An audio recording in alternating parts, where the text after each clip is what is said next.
Turn it up, swashbucklers. You're listening to Under the Crossbones, episode number 14. My name is Phil Johnson. I'm your host. Thank you for tuning in. I appreciate it. Keep on telling your friends. Keep on leaving those cool iTunes reviews. Keep on subscribing. If you're already subscribed, remain subscribed. If you have not yet subscribed, do that, because I've got some really awesome shows coming up in the next couple months here that you're totally gonna you're just gonna be so excited, because I'm excited and it's all good. How was your Halloween? Did you have a good Halloween? We had a good Halloween. My girlfriend, not a fan of the Halloween, unfortunately. So I was dressed on guy sit as a dressed. I was dressed. I can't even talk. I was dressed as a guy sitting on my couch eating pizza, watching Netflix for Halloween. That was my costume, and my girlfriend sat next to me doing the same. But I did answer the door. We had a lot of kids this year, more than last year, which was good. Only one pirate though. Only one kid dressed as a pirate, and frankly, the costume needed some help, but at least I could tell it was a pirate. That was cool. Here's what we were doing. We had one special candy, and we said we're going to give the special candy to any kid that shows up to the door dressed as a minion. That was like the secret code word this year, was to be a minion from the Despicable Me movies, and not a single kid dressed as a minion this year, which frankly I was very surprised, but that means that I got to keep the special candy for me. So win-win situation. There's a child out there who is ingesting far fewer calories, and I get to keep the special candy. So that was good. That was good for me.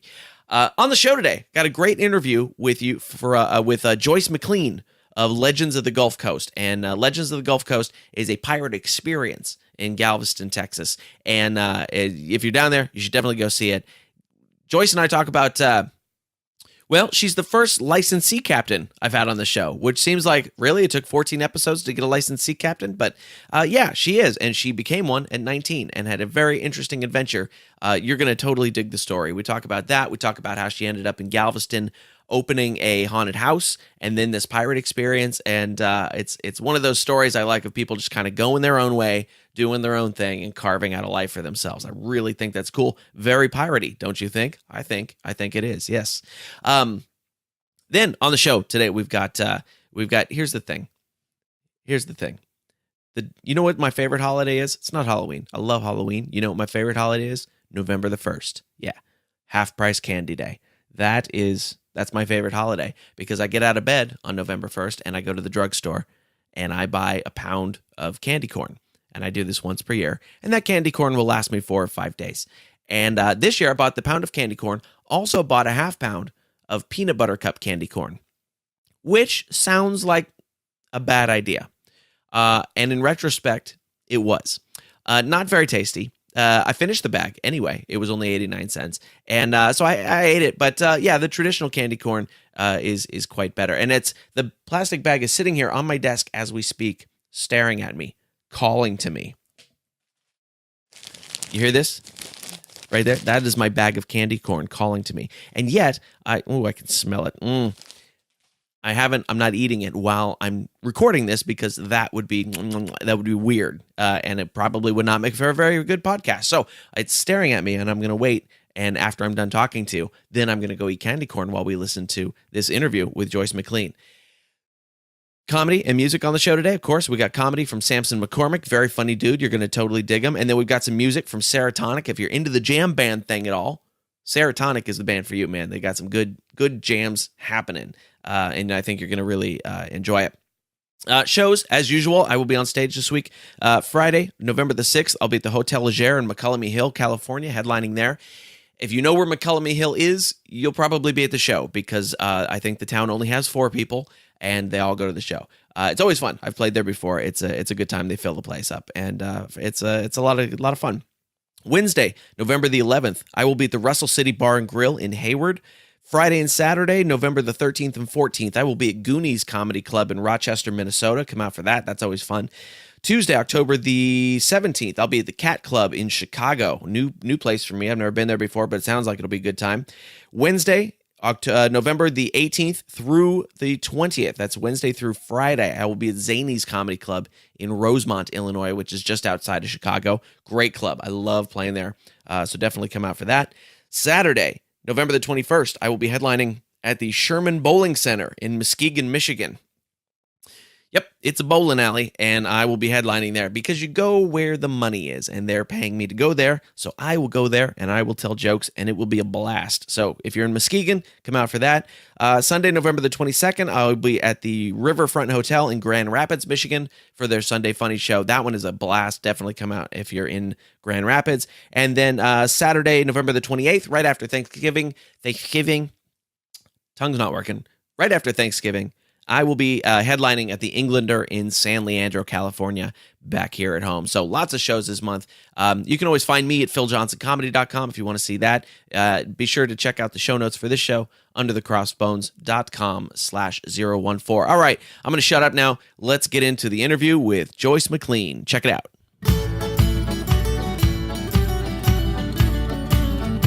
So, Joyce, tell me a little bit about what your organization does, what you guys do.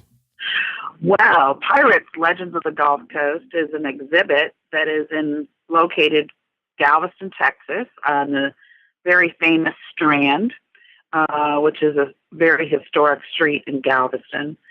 We have an exhibit that talks about pirate life in general and highlights some of the Caribbean pirates that are well known and tells a little bit about their tales. But for the most part, the star of the show is Jean Lafitte, who was a resident pirate here in Galveston in the early 1800s, between 1817 and 1820. He's known best as being the last of the pirates, although he would always say that he was not a pirate, he was a privateer. In some way, he thought that was a better status than being a pirate.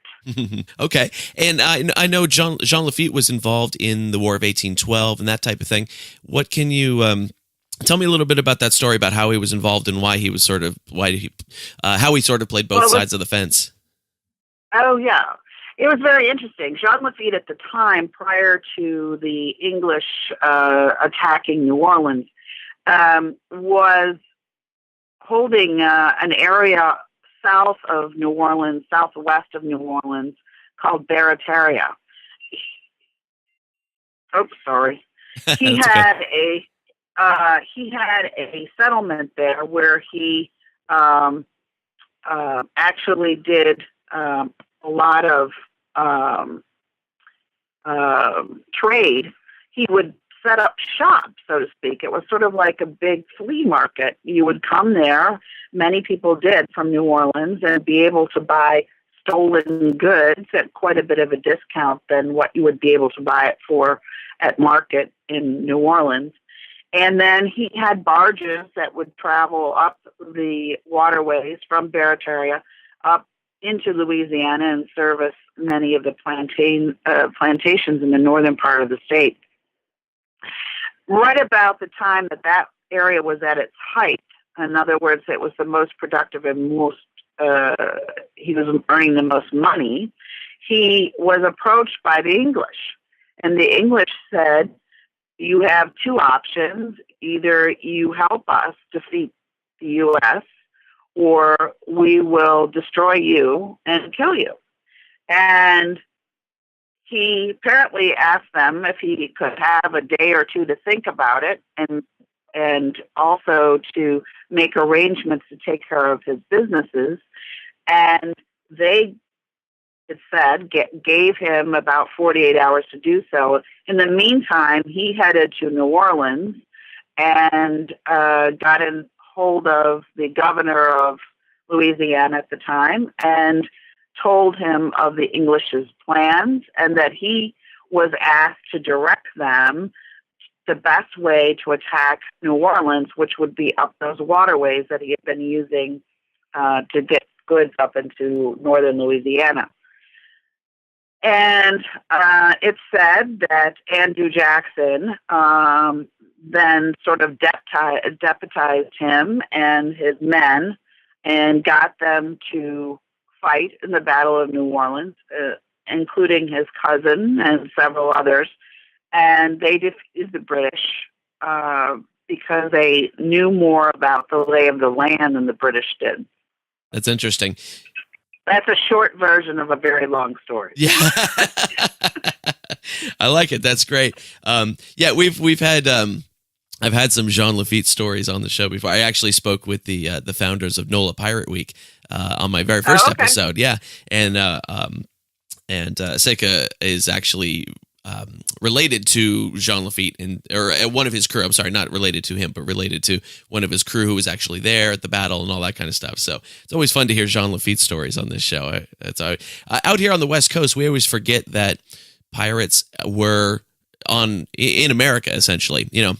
Because I'm in California, we didn't have a whole lot of piracy out here, except maybe from the Asian end of things a little bit, but not the Golden Age stories that we tend to hear. So it's always fun to hear those stories of stuff actually happening here. So let's backtrack a little bit here. We dove deep real quick on that. How did you get into the business of pirates? Say. Well, I've been a licensed sea captain for quite some time and did a lot of traveling in my younger years, and was always fascinated by pirate lore. And then I found out about Jean Lafitte when I moved here to Galveston from New York. And I thought that whole story was fascinating. And it was fascinating because he was running this very profitable business under the very eyes of the government, the federal government there in Louisiana. But after the War of 1812, and he thought he was going to be, or the Battle of New Orleans, he thought he would be heralded as a hero. Uh-huh. He ended up not gaining that reputation and was sort of scorned by the social elite in New Orleans, and also pressured by the federal government to cease his operations. So he made his way here to Galveston, and here I was in Galveston, Texas, on the shores where Lafitte actually operated for a period of time. And the remains of his Maison Rouge, the foundation of that still remains here in Galveston. It's all fenced in, and it turns out it's actually owned by an acquaintance of mine. The property is owned by an acquaintance of mine. So I thought this was very fascinating. There was nothing here that referred to pirates. There was no exhibit. There was no festival. There was nothing. And I thought that was very odd. So I was in the process of putting together our other establishment here, which is Haunted Mayfield Manor, which is a haunted house. Okay.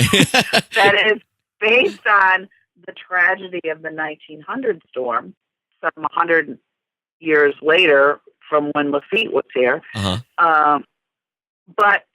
And then I thought, well, maybe we could open a sister attraction, and that sister attraction could be about pirates, because no one was doing anything about pirates here. And I thought that was very odd, especially with so many kids are growing up with pirates on television and in movies and cartoons. So sure. Anyway, so that's how I decided to do that. So they are next door to one another. They are in the same building, side by side, here in Galveston, and we sell combination tickets so people can for a reduced price, so they can see both attractions. And it's kind of fun because you'll have the little kids come in and they want to go in and see the pirates and the pirate ship and all of that, and then their older siblings and their teenagers want to go in and be scared at Haunted Mayfield Manor.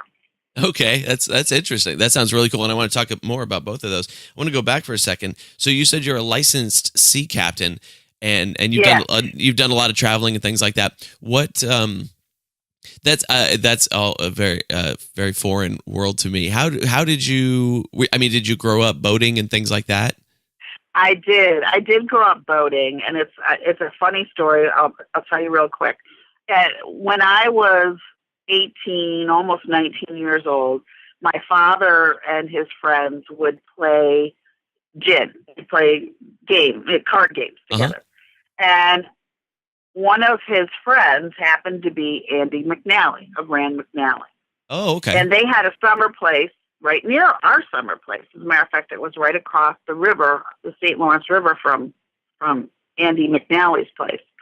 And so one night they were all, smoking cigars, drinking alcoholic beverages, and playing cards.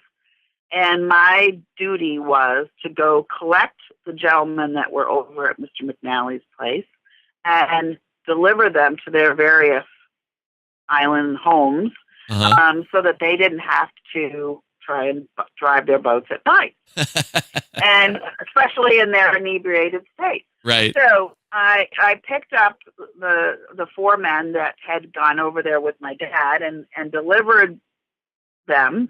And then on the way back from delivering his friends, my father instructed me that he had run out of chips at some point, and one of the gentlemen who I had just taken back home was a friend of his whose captain on his very large yacht had a heart attack and could not take the boat to Florida for him like he did every fall. This was in August.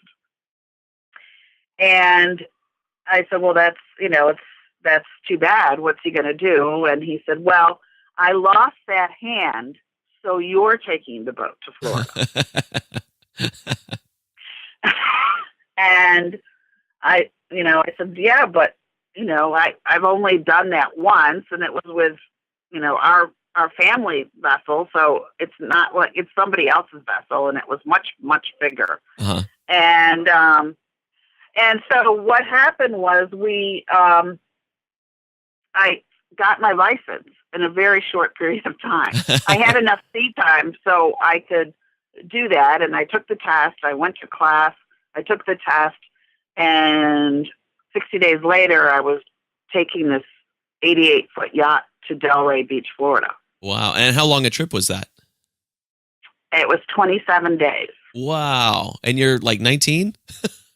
I was 19. Oh my gosh. And the first mate was very upset because he thought that he would be moved up to the status of captain. Ah. And so it was just me, the first mate, and the cook. The cook figured out that I was probably going to end up staying on board, and the first mate was going to leave. And as a matter of fact, I put him off south of Albany, New York, on the Hudson, and the cook and I took the vessel to Florida. Oh, wow. And so just two of you on this 80-foot yacht? 88-foot, yes. 88-foot. Wow, that seems like a long journey for two people over a month. It was, and we stopped several places along the way and spent 2 or 3 days. That's why it ended up taking as long as it did. And then we were laid up with weather a couple of times. So, but yeah, it was a great experience, and it launched a career that I delivered boats as a boat captain until 11 years ago. Oh, that's fascinating. So then how do you end up in Galveston opening a haunted house and then a pirate exhibit? A very good dear friend of mine lived here in Galveston, and after a divorce, I ended up coming here, and my good friend and I eventually got married, and I stayed here, and I opened up 3 businesses. That's great. That's very cool. So the haunted house comes first, right? That was your first project there? That was my first attempt at doing something that I thought that not only went along with the history of Galveston, because the history of Galveston is so rich, but also the tragedy of the 1900 storm, and it doesn't make light of the tragedy of the 1900 storm. I guess for most part, it explains the devastation, and that there certainly must be spirits still hanging around here. Okay, and so the that exhibit is not in like an actual house. I'm not familiar with the story of the storm. So your exhibit is not in an actual house. It's in No, it's not in an actual house. Although when you walk into the building, where the haunted house attraction is located. There's a facade of a Victorian house, and you go in through that facade into the haunted attraction, and live actors. It's like a play. It's almost like being in a black and white film, because it's not your typical haunted house. Like, we don't have any chainsaws, no clowns, or any of that stuff. It's more of a dramatic play that you become involved in because you're one of the characters, because you're being frightened, and then that actually was designed by a friend of mine who is known as the godfather of haunted house attractions, Leonard Pickle, who's located out in the Orlando, Florida area, who's done work for Universal and the Playboy Mansion and that kind of stuff. He's designed haunted houses all across the country. Okay. And then he and I were talking, and I, mentioned to him that I think was so cool about Jean Lafitte, and he said, well, why don't we do a pirate exhibit? We'll just do it in the other half of the building. Let's see if we can get the other half of the building and do that. And so we did. Very cool. Now, when somebody comes to see your pirate exhibit, what does it entail? What are we going to see? Well, you will see the stern end of a pirate ship, and you'll walk up some stairs, and you'll go into the exhibit. Inside the exhibit, there are two storylines going on. One is the golden age of piracy, if you will, and about several of the pirates and what life was like on a pirate ship, what consequences there were. So we also want to make sure that kids think of pirates as, they think of them as cool, but maybe not necessarily the path that they'd want to follow, that parents would want them to follow. And also that, there was diseases and scurvy, and they were eating, cured meats that were probably rancid. And so they get to read about all those different things. We usually have a pirate host that will talk to them also, and he's in costume. And then they'll learn about the different parts of a pirate ship and different types of pirate ships, why some ships were used by pirates because they were faster than others. And so it's that kind of information. And then the other storyline is all about Jean Lafitte and what his history is, and where it's believed he came from, and what happened to him, and the Bay of Barataria, and also the Battle of New Orleans, and then his life here on Galveston Island, and all of that, and his dealing with the Karankawan Indians, and meeting of Jane Long, the mother of Texas, and all of that. So there's two storylines going on at the same time.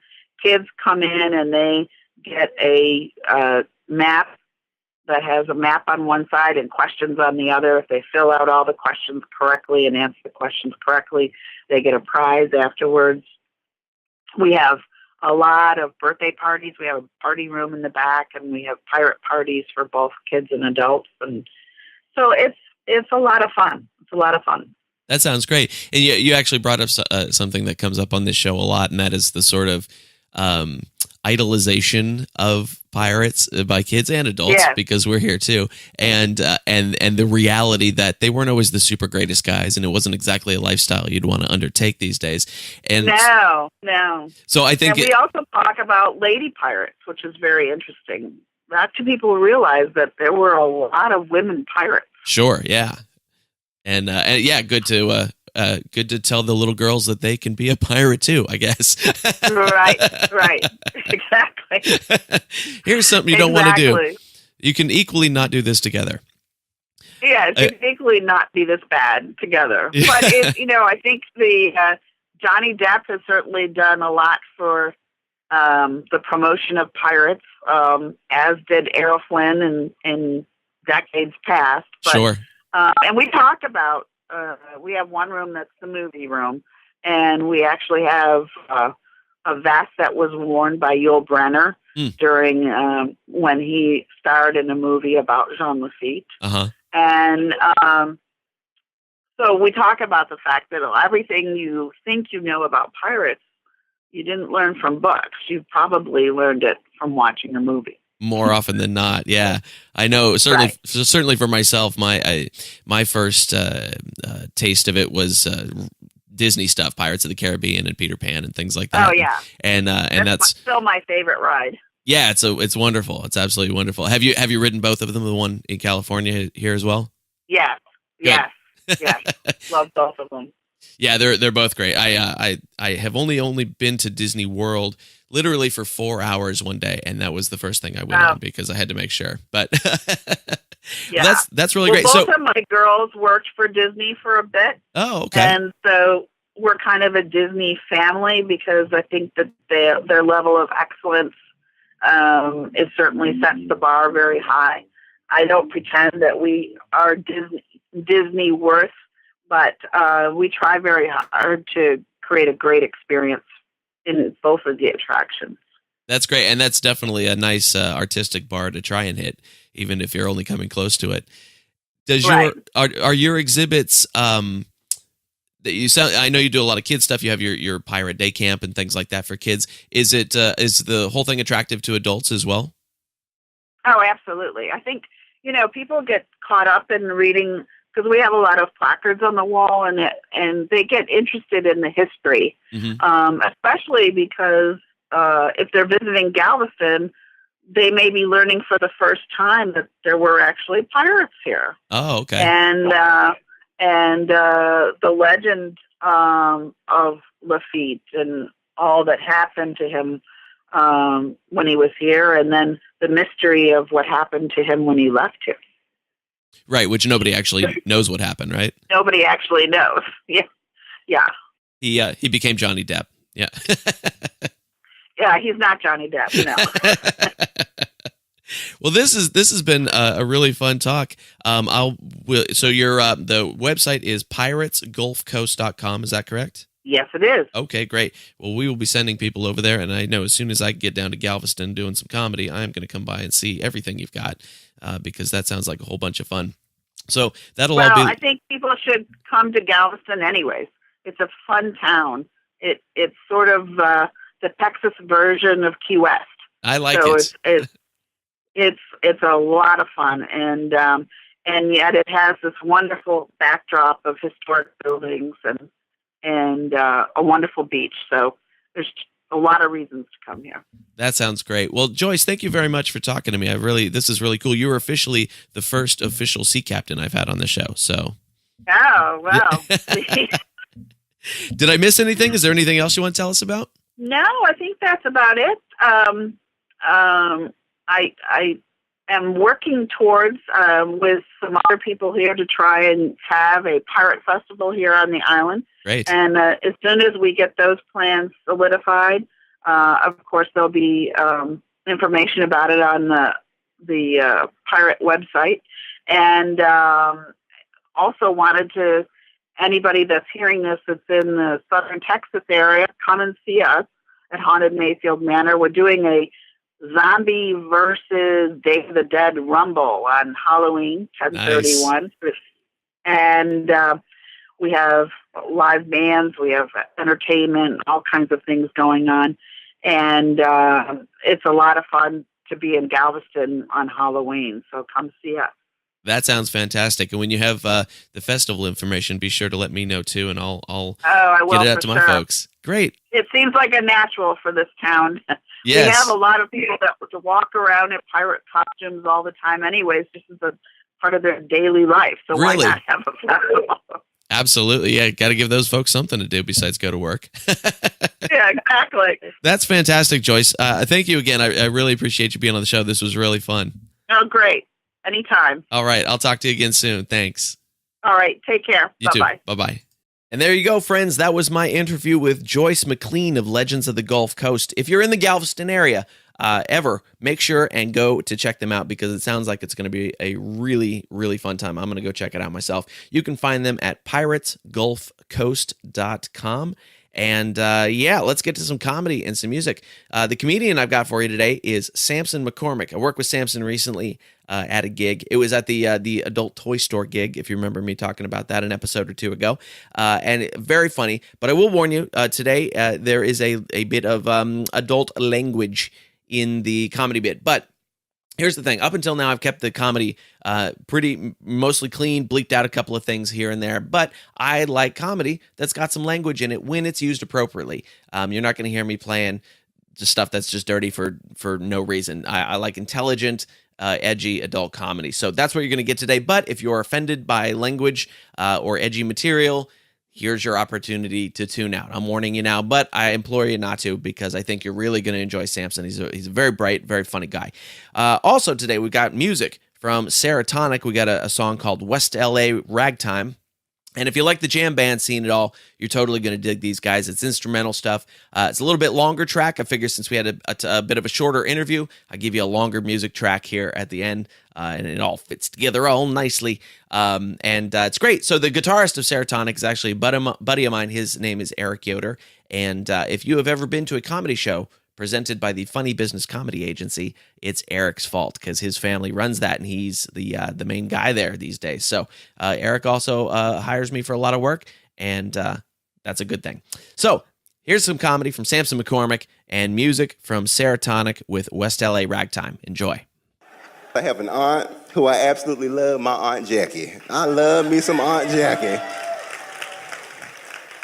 And everybody got that relative. You know that one relative that be drunk all the time? You know, and I love my Aunt Jackie because my Aunt Jackie, she shows up loud, late. She'll start a fight, make a plate, and leave, you know.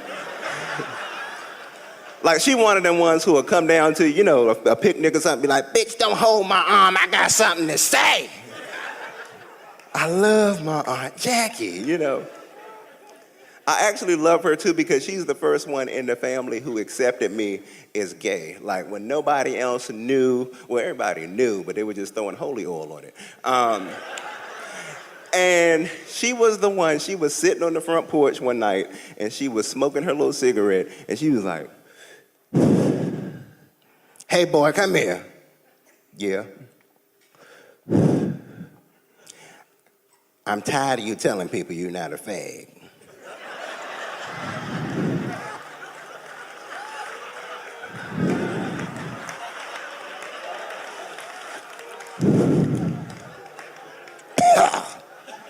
God damn, this shit is strong.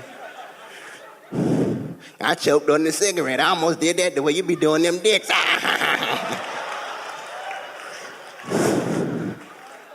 Oh, don't look at me like you don't be sucking dick. You suck dick. You don't got that underbite for no reason. Come on now.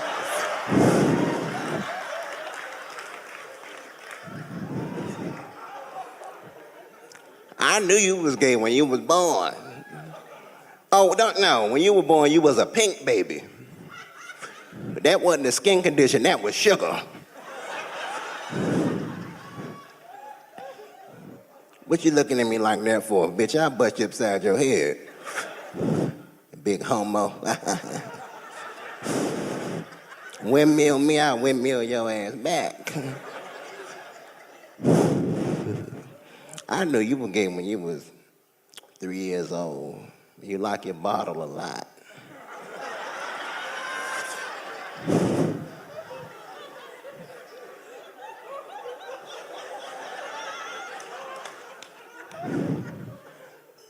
Huh? Look at the way you're talking to me, talking about, I do what?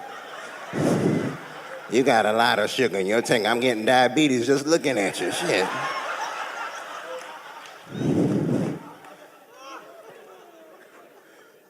But I'm gonna tell you something. No, you were definitely gay. I remember when you was 3 years old, they put you in that little walker. You just used to drop glitter all over the house. That glitter came right out your pamper. You was a sissy baby, okay? Prancing around the house like a little Smurf. And you used to switch in your pamper, had a little thong hanging out your pamper. You was gay. But I'm gonna tell you something. If you're gonna be a fag, you make sure you be the best goddamn fag you can possibly be, okay?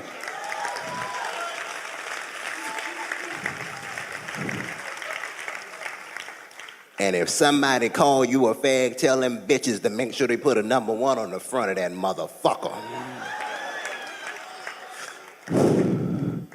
And use them motherfucking condoms, too, when you ride them dicks. Oh, don't sit in here talking about somebody do, but bitch, please, you a bottom, okay? I know all that.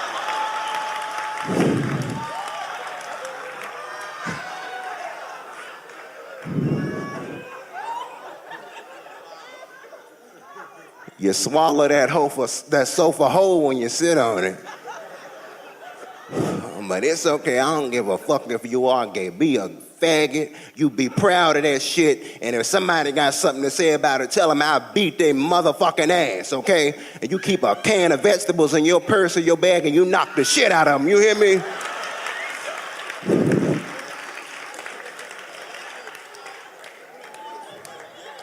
Now, you be gay, you be a fag, and that's the end of the conversation, all right?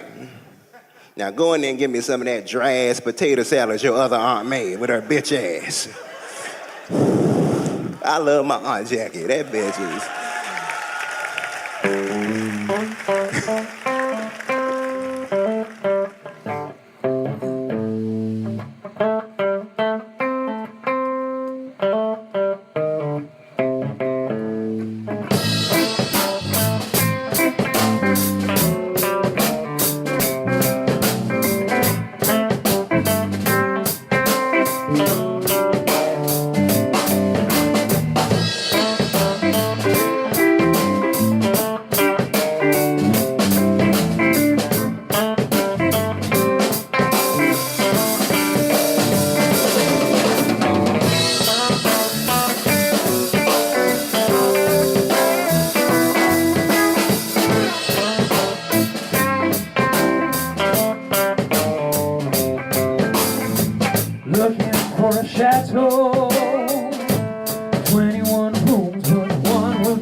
chateau, 21 rooms, but one would do.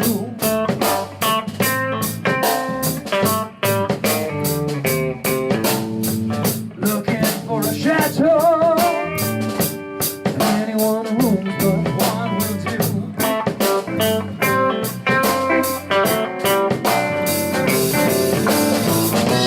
Don't wanna buy it, just wanna rent it for an hour or two.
that's our show for today, friends. Thank you very much. As I mentioned, you can get extended show notes and extra goodies and stuff at underthecrossbones.com/014. You can find Legends of the Gulf Coast at piratesgulfcoast.com. You can find Sampson McCormick at samsoncomedy.com. That's Samson with a P in there. And you can find Seratonic if you go to soundcloud.com and type in Seratonic in the search bar right there. Keep leaving those iTunes reviews. Make sure you're subscribed. Keep telling your friends. New episodes here every Tuesday. Thank you very much for listening, and I'll see you next time.